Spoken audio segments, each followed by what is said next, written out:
Life on the Ice by Susan E. Goodman with photographs by Michael J. Doolittle. The genre of this story is an informational text.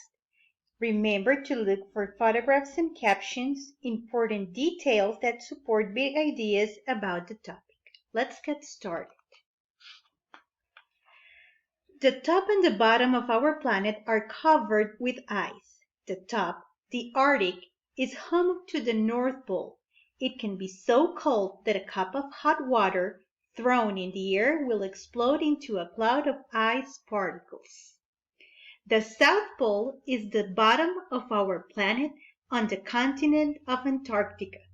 This region is even colder than the Arctic, sometimes plunging to 125 Fahrenheit.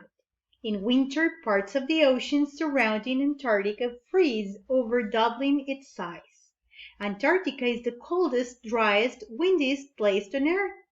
It is so isolated that no human had even seen this continent until 200 years ago.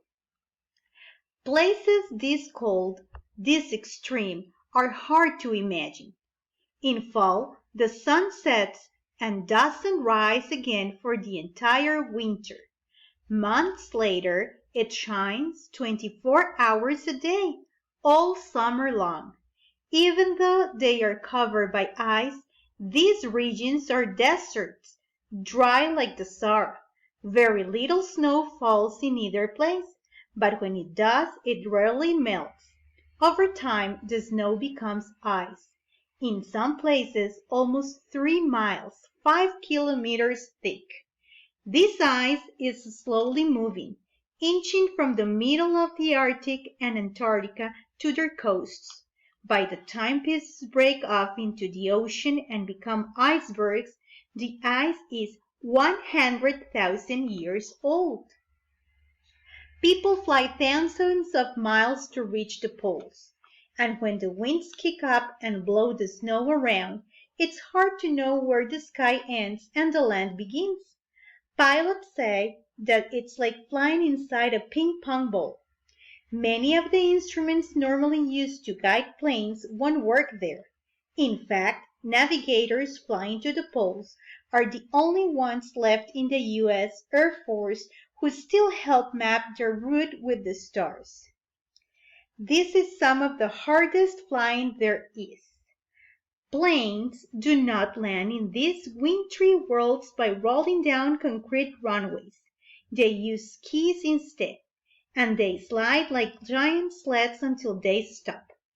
Gliding along, the skis get so hot that they melt the snow they are resting on.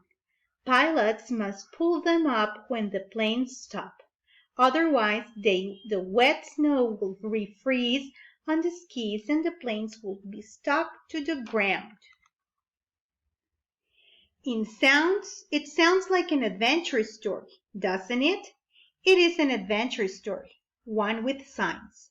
Scientists are today's explorers, braving the wilderness to learn more about our world. The snow near the North Pole, for example, hasn't melted since the last ice age. Over 100,000 years of it has been pressed into an ice sheet almost 2 miles thick. But each layer looks separate, like the rings of a tree. Some scientists use this snow to measure air pollution. Others are drilling through this ice to pull out history. Each sample they bring up tells a story about the time when it was formed. Scientists have found volcanic ash from Italy's Mount Vesuvius, for instance, and pollution from ancient Roman times. Scientists began this experiment to learn more about how ice ages begin and end. Before, they thought our climate needed thousands of years to change. Now they know it can happen much, much faster. At the South Pole, some scientists search for meteorites, rocks from outer space. Meteorites are no more likely to fall there than anywhere else on Earth. But as one scientist explains, if you want to find something dark, it's easier to look on a big white sheet. His team has given thousands of meteorites to our space agency, the National Aeronautics and Space Administration, NASA, for study. The Antarctic sky is a perfect window to the stars, the best on this planet. It is very clear because it's so cold and dry, and has a night that is 6 months long. Some scientists use telescopes to study the age of the universe. Others fly balloons to measure rays coming in from outer space. At the poles, people wear many layers of clothing to keep warmth in and wind out. They wear big boots and overalls called fat boy pants. Their mittens have furry bags to wipe their noses and warm their ears. They also wear goggles. Without them, their eyes will get sunburned and temporarily blinded by the strong light bouncing off the snow. The body is like a furnace that needs fuel to keep running. It works so hard to stay warm at the poles that people end up eating at least twice as much food as usual. People who work at the poles must learn how to survive being stuck outdoors. On an unexpected camping trip, they first build a quick shelter to get out of the wind. Then they build a better one and pack in close to one another, using body heat to stay warm. Building shelters doing any work is much harder in extreme cold. Mittens are very bulky, but it's unsafe to go barehanded for long. Getting too cold is dangerous, but so is getting overheated. Sweat can freeze into a layer of ice next to your body. In summer, many people live at the science stations in the Arctic and Antarctica. They have a gym and videos and spend their spare time skiing on the icy runways. But mostly they work hard, getting as much done as possible while the weather is warm enough for planes to fly in and out. A few of them stay all winter long.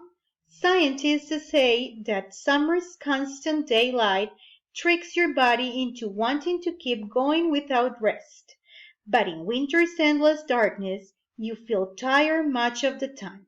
One scientist even studies the people who winter over at the South Pole.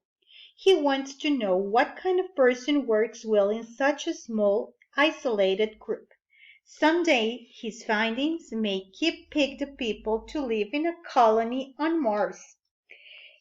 In spring in Antarctica, the temperature finally climbs up to plus 10 Fahrenheit, and it's warm enough for planes to fly again.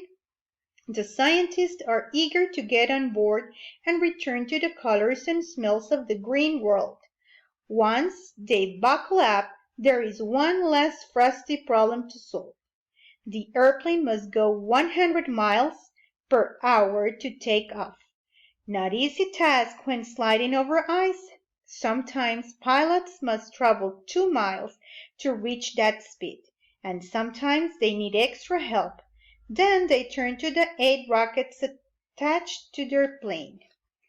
A flick of the switch, a burst of flames, and speed, and they are on the airway hum.